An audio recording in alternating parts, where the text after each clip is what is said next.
And Tampa Motor Mouth in the zone behind the microphone, all crazy all the time. Sorry about that, I muted myself. In the zone behind the microphone, rocking and rolling with a nooner-ish type sports shuffle here, as it's now at 12:28 p.m. Eastern Standard Time here on the Eastern Seaboard in the city by the bay, known as Tampa Bay, as the Rays are off today, getting ready for the Orioles to come into town as a key battle for the wild card begins yet again. And also have a quick welcome want to give out to a brand new sports radio station in Tampa Bay, as already there were several people that we tend to know, all of us around here in Tampa Bay, that we all know, and I have no idea where I was going. That's like all of a sudden a thought goes out one way, backs up, screeches, halts, does a mental 360, spins around, and then you're going in another direction. But when you're live, you kind of have to continue it anyway. But as we all know, rewind and starting again, as we all know, you have which radio stations we have in Tampa Bay, and there is a new one to add to the mix, as it is CBS Radio to launch Sports Radio 98.7, that would be FM, kids, to begin in August today, as a matter of fact. And you go through all the hoopla and everything, and how about what was revealed in this in a related announcement is said that Mr. Mike Pepper will serve as the program director for Sports Radio 98.7. Pepper is responsible for developing the on-air lineup and voice of the station, has been with the company close to 2 decades, 6 of those years as the assistant PD of 1010 Sports, WQYK-AM. Assisting Pepper will be longtime local sports producer. Here's a name we're all familiar with. Congratulations to one Mr. Jerry Petuck. So, rock on. 98.7. It'll be nice to have sports on FM. You can hear it in 2 years. Well, normally you can hear it in 2 years anyway, normally, but now it'll sound like it's 2 years as opposed to like an ear or an ear and a half and all that. So, interesting to tune in and see what happens, to see who the hosts are and all that good stuff, but wanted to give a huge welcome to the first ever FM, and that's big, kids, because we've had AMs, of course, 620, flagship of the Bucks and the Rays and the Bolts and all that, and also you had 1010, but now don't know if 1010 is still around or not, so apparently it's become 98.7, because CBS was the same thing, or now 1010 is independent of themselves. We shall look into that. Then, of course, you also have 1040, and that's where 620 WDA Whitney Johnson has wound up as a host on 1040. But other than that, it's pretty much that. It's 620, was 1010. Not sure if 1010 is now still in existence, or it's evolved into 98.7. Then, of course, 1040. Now, 98.7 joins the mix. So, welcome to you all. Looking forward to seeing what you got, and like the songs, give it your best shot. Yeah. So, anyway, with the welcome, how about a scandal? Because there was a scandal yesterday in the Olympics. Yeah, that's right. And I was watching the video, because this is on the website Fan IQ, which you can join. You can make predictions, you can take polls, you can smack talk. Very good site. Been associated with it for a long time. Lots of fun people on there. And granted, I've been more doing Facebook and Twitter and social media than Fan IQ per se of recently, but I always remember, because now they've gone into what's called Season 2, and Season 1 was just a whole bunch of fun. Season 1 rocked. It's a fun website if you want to make like sports productions, as I like to say, not predictions but productions. and all that good stuff, and polls, and they cover everything, because you just look at NFL, MLB, NBA, NHL, college football, NASCAR, Olympics, and just WWE, MMA, UFC, you name it, they talk about it. But this is one of the stories that just grabbed my attention yesterday before we get to the AL capsules. So you can take your dose of baseball capsules, a couple capsules, and then if you don't have your baseball fix, call me in the morning. Well, don't really call me in the morning. That's more like a rhetorical statement. I'm really not asking you to call me in the morning. That's just what they say, right? That's what a doctor says. You don't feel well, call me in the morning. No, in my case, you could Twitter or Facebook me in the morning. Yeah, can you imagine that? You go into the doctor's office these days. No, okay, and if you don't feel good, if you have any symptoms, just send me a DM. It's headed that way, right? You send me a DM, and then I'll Skype you and see how you're doing. It's probably headed that way, yeah. The doctor will put like a helmet on your head, like a VR helmet type thingy, and that'll cause your bill to go up even more. Ooh, boy. VR helmet, and then you can constantly keep track of what your status is. It's like, yeah, hello? Oh, hey, yeah, it's your doctor. I'm sort of noticing such and such and thus and such. Yeah, you might want to come in. But anywho, where am I going? Ah, yes, Olympics, badminton. That's an Olympic sport. Badminton? Baseball isn't, but badminton is. Badminton. Okay, I was trying to watch a video when they were demonstrating how they were throwing this match, and I'm like, like to think I'm a reasonably intelligent, middle-aged gentleman. I can process information at a pretty darn good rate. I had no idea what the heck I was watching. I'm watching this. I'm going, what the bleep is this? What is this? This is a sport? This is a sport. They're standing. They're I guess they're rackets. It's like a midget tennis racket that they're holding. And I'm just like, what are they doing? But anyway, let's get to the article from FanIQ. Several badminton teams have been disqualified from Olympic competition after it was determined they were throwing preliminary matches in order to receive a more favorable draw in the tournament. With the current format, the teams are split into several 14 groups, and the top 2 teams from each group advance in the tournament after round-robin play. One of the higher-ranked team doesn't win their group and finishes second. They'll end up playing the first-place team in another group. That first-place team suddenly would have a much tougher opponent than their second-place counterpart. Because of this, several teams have tried to lose matches intentionally in order to avoid facing some of the elite teams. Also, in some cases, 2 teams from the same country could face each other in the early rounds of the tournament, which China was in jeopardy of, so they tried to lose in order to face the other Chinese team in the final instead. After investigation, several teams were disqualified from the tournament, and rightly so. Clearly there was a problem with the format, because it should never be advantageous to lose. That's just common sense. For now, 2 South Korean teams and teams from Indonesia and China have been disqualified, opening the door for previously eliminated teams from Russia, Canada, Australia, and South Africa. And then, of course, they have the video, and that's up on FanIQ. And I did put the link on the Sport Shuffle page. And I mean, granted, I know it's the. I mean, can you imagine? Can you imagine? You're walking along. Oh, wow! Gold medal, Olympics. Wow! What'd you get it for? Badminton. Oh, really? So it was a tough field. Well, not really. There were about 3 of the really, really, really good teams that were disqualified. So it wasn't really a level playing field per se. Well, I still got the gold medal. Yeah, put an asterisk on it. Ah, come on, she's badminton. I just have to say that about that again. Badminton.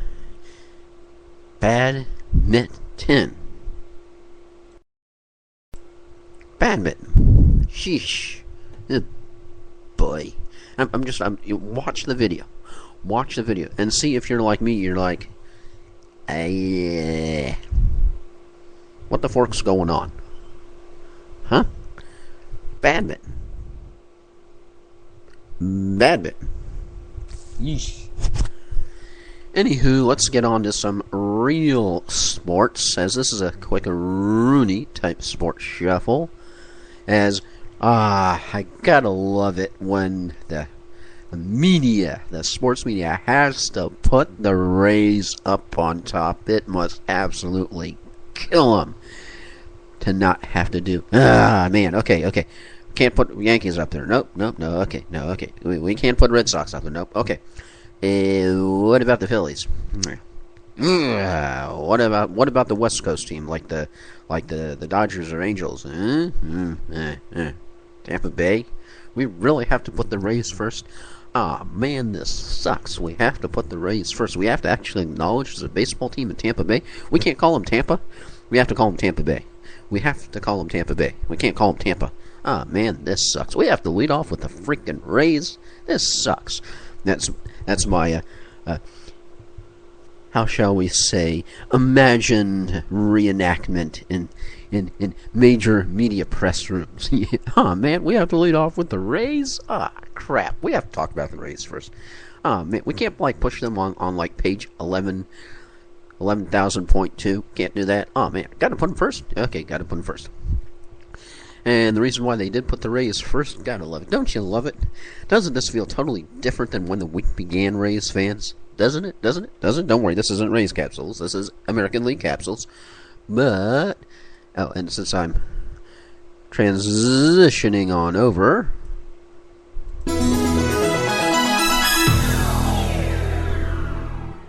yeah. So here we go with Ray's complete successful road trip. Hang on, that was the old handy and dandy type cough button. In my case, snort button, but okay. Probably TMI. Yeah, cough button. So you don't hear that stuff. So all of a sudden you're listening to the podcast and okay, well, okay. Anywho, ever been able to have a cough button before? Kind of nice to have that.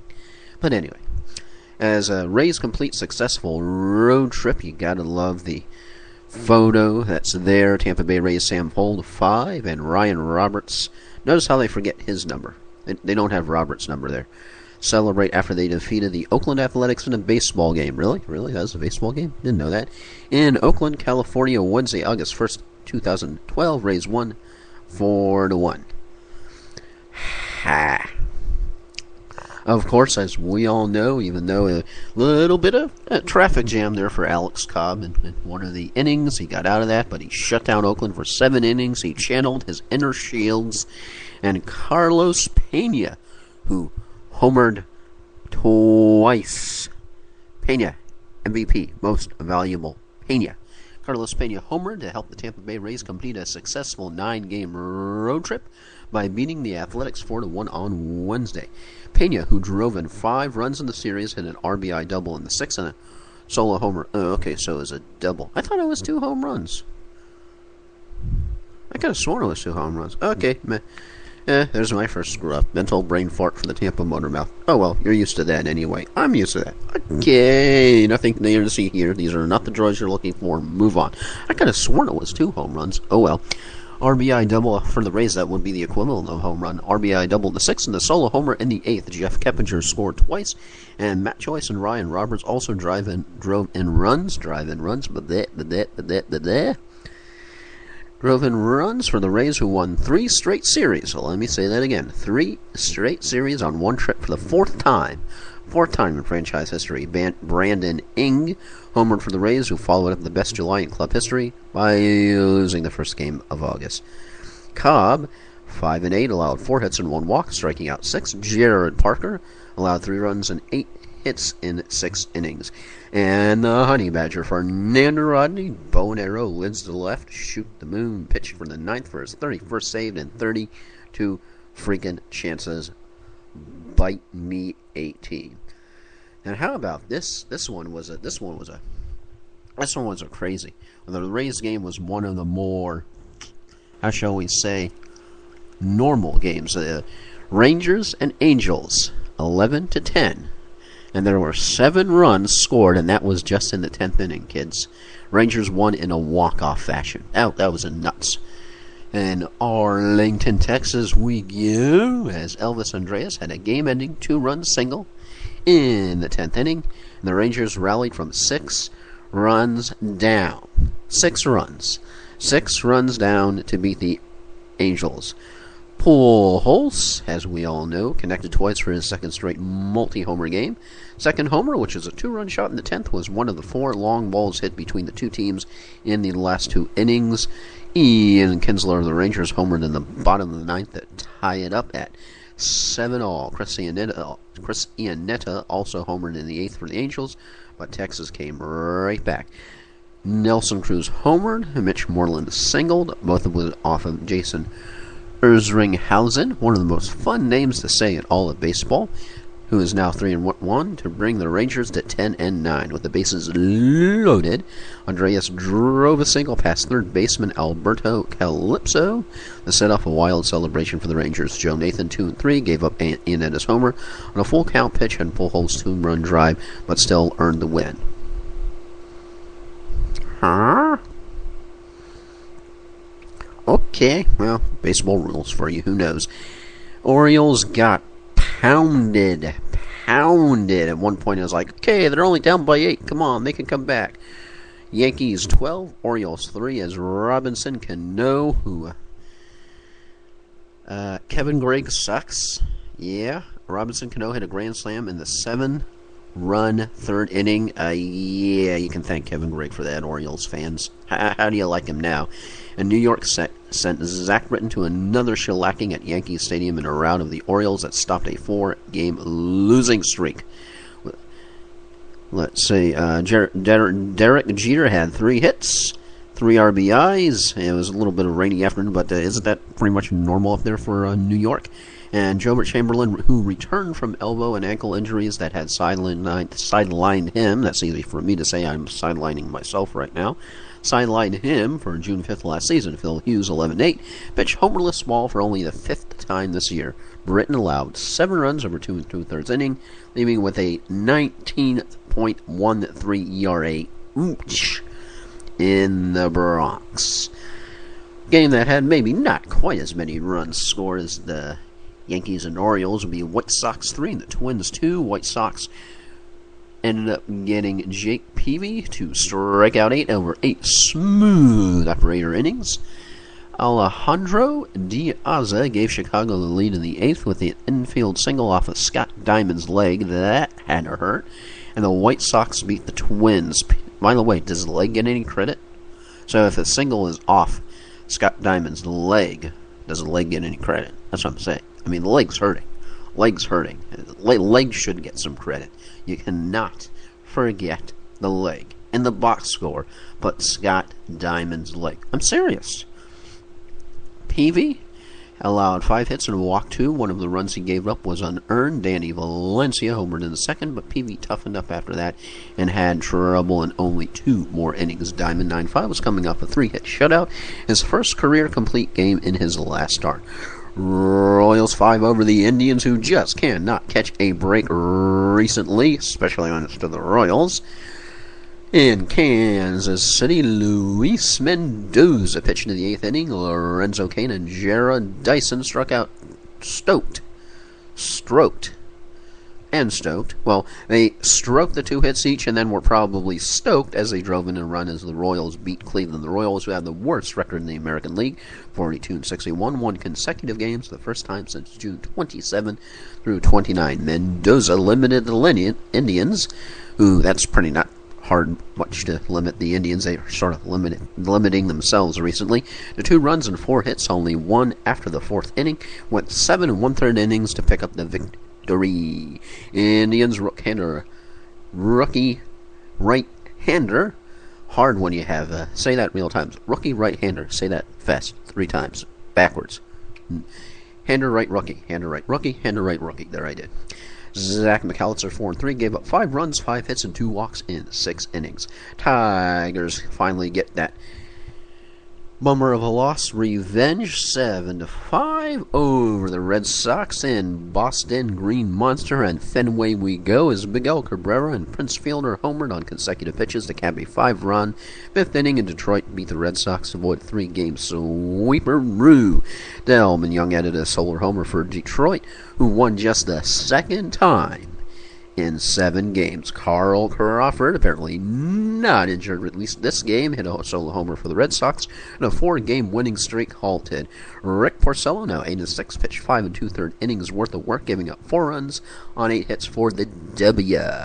Boston's Aaron Cook, 2-5, was hit hard for the second straight start, allowing 6 runs on 9 hits, including 2 homers in 4 2/3 innings. Josh Beckett thinks that was a bad start. Mariners 5, Blue Jays 3rd, last game of the day, as the Blue Jays were in the late night type schedule. John Jaso, former Ray over there in Seattle, hit the go-ahead single in the 6th inning, and Blake Bevan's 7 2/3 strong innings led the Mariners to their 7th consecutive victory. So 7 2/3 innings for their 7th consecutive victory. Bevan, who also has 7 wins, gave up 3 runs, and 7 must be something with a number 7 with the Mariners. And 7 hits. He threw 82 pitches, not too shabby, and struck out 4. He is undefeated now, 4 in zilch, since being recalled from AAA Tacoma July 17th. Toronto starter Carlos Villanueva, spelled Vilanueva, 6-1 through 6 innings, allowed 7 hits, 4 earned runs, and struck out 6, but still probably did a better job than Francisco Cordero could have done, who is no longer a Blue Jay, and they're happy about it. So Mariners continue their winning ways, and the Blue Jays up and down we go like a roller coaster. I'm afraid it's so. So anyway, with the welcome to the new FM station, 98.7, taken care of with the badminton scandal. Badminton.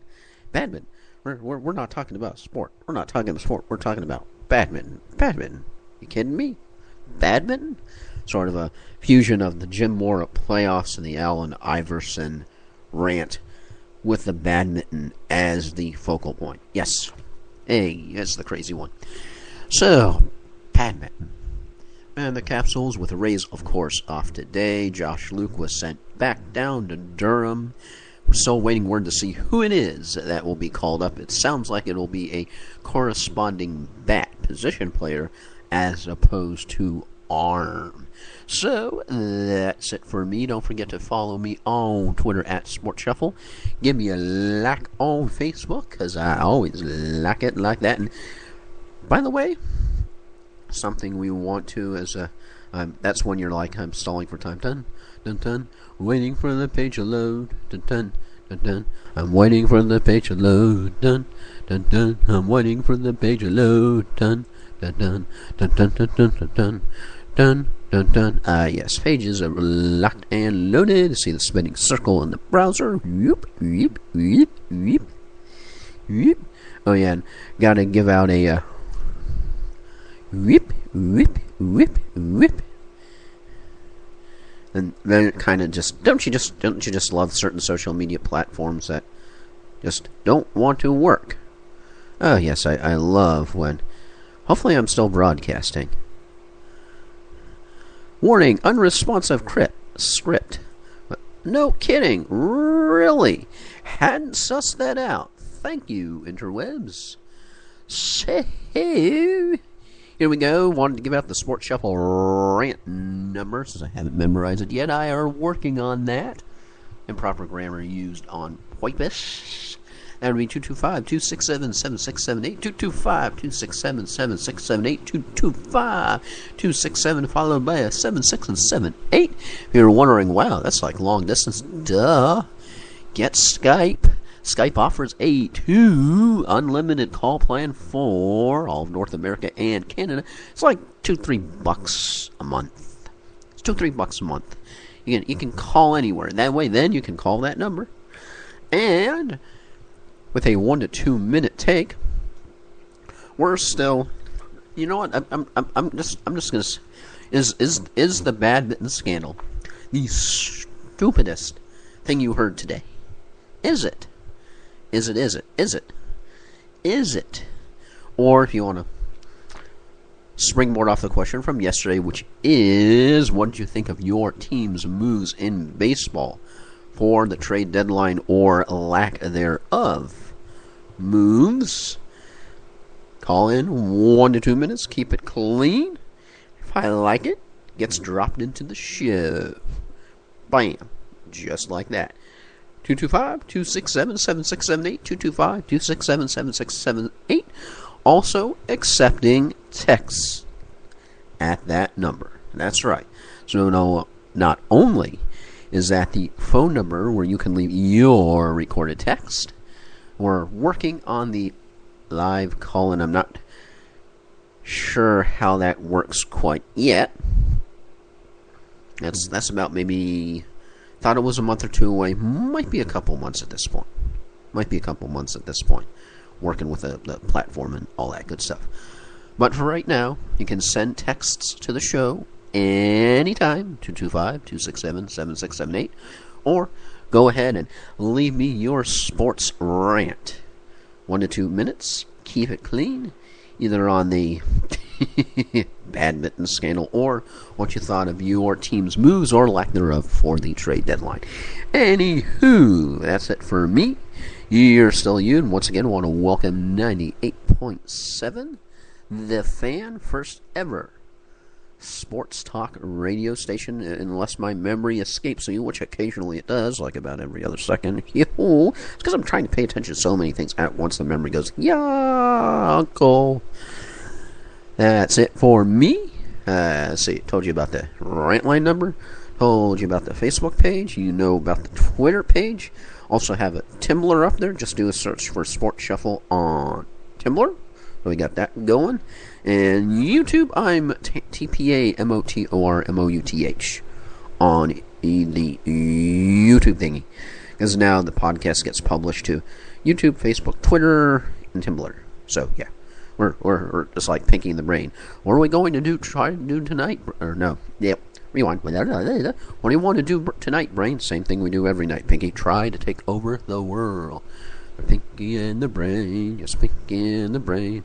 One is a genius, the other's insane. The laboratory mice whose genes have been spliced. They're Pinky and the Brain. Narf. Take it. Take the rest of it from there.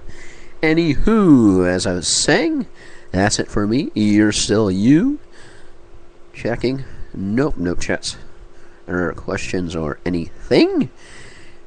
Fantasy football draft. T minus. It's less than 2 weeks. It's getting closer. It's ticking closer. So if you're listening to this, Shuffleites, sign up. If I've sent you an email, man, I've sent you an email. Clicko that linko. And that's it for me. Really signing off this time. You're still you. And I am G. Oops, gotta get the soundbite ready, and there we go. I am G to the O to the N to the E. Talk at you next time, and go Rays.